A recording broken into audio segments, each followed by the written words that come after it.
Against the backdrop of angry protesters, Chinese Premier Li Qiang was welcomed to Australia by Prime Minister Anthony Albanese after touching down in Canberra.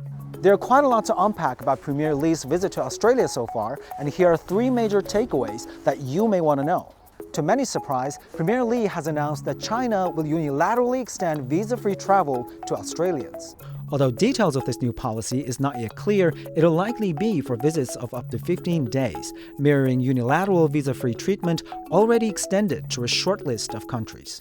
为双方人员往来提供更多的便利。 But Premier Li's visit has also sparked clashes between pro and anti-Beijing demonstrators. We appreciate the need for dialogue, but we think the Australian government needs to ensure that it maintains its commitment to the principles of human rights and democracy, and not simply sweep these important issues under the rug. As the Chinese Premier Li Qiang moves to the Parliament House, the momentum of both supporters and demonstrators grows. Human rights protesters were among those shouting, while government supporters tried to overpower them with fierce drumming. Dozens of police officers on standby as crowds from both camps jostled, clashing several times outside the Parliament House. On a brighter note, new pandas. Loaned by China in 2009, pandas Wang Wang and Fu Ni have been living at the Adelaide Zoo, but have never managed to mate, which they were supposed to do.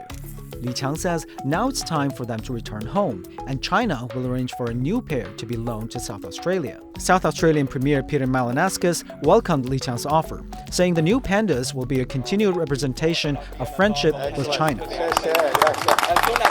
And we have no doubt that the significant responsibility and privilege that you have bestowed upon us today will be yet another representation of a continually strengthened relationship between Australia and China.